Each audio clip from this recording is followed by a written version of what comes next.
waiting for our last person. For the last tree. Michaela. I thought I'd I'll uncle. do the tree. Not yet.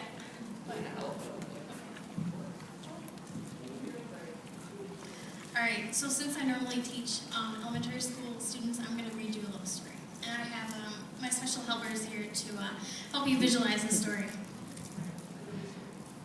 Okay, so this story is called The Story of the Three Trees. You may have heard it before. It was the first time I ever heard it before, so hopefully you guys like it. Once upon a mountaintop, three little trees stood and dreamed of what they wanted to become when they grew up. The first little tree looked up at the stars and said, "I want to hold treasure. I want to be covered with gold and filled with precious stones. I'll be the most beautiful treasure chest in the world." The second tree looked out at a small stream trickling by on its way to the ocean. "I want to be traveling the mighty waters and carrying powerful kings. I'll be the strongest ship in the world." The third little tree looked down into the valley below, where busy men and women were working in a busy town. "I don't want to leave the mountaintop at all. I want to grow so tall that when people stop to look at me, they'll raise their eyes to heaven and think of God. I will be the tallest tree in the world." Years passed, the rain came, the sun shone, and the little trees grew tall.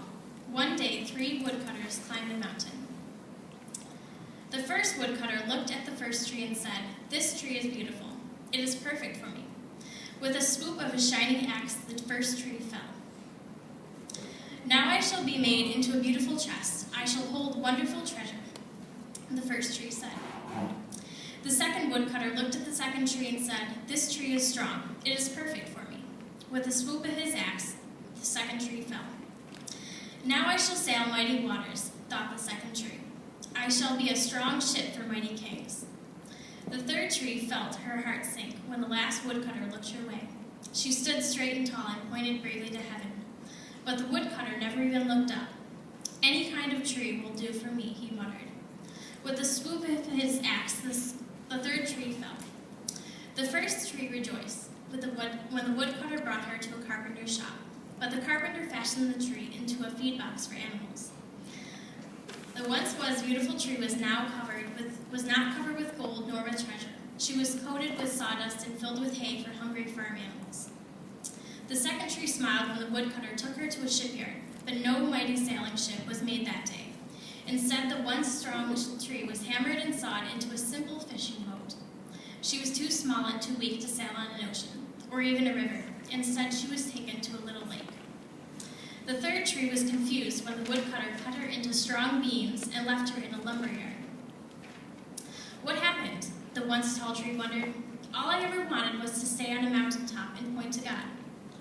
Many, many days and nights passed. The three trees nearly forgot their dreams. But one night, golden starlight poured over the first tree as a young woman placed her newborn baby in the feed box. "I wish I could make a cradle for him," her husband whispered. The mother squeezed his hand and smiled as the starlight shone on the smooth and the sturdy wood. "This manger is beautiful," she said. And suddenly the first tree knew she was holding the greatest treasure in the whole world. One evening, a tired traveler and his friends crowded into the old fishing boat. The traveler fell asleep as the second tree quickly sailed out into the lake. Soon, a thundering and thrashing storm arose. The little tree shuddered.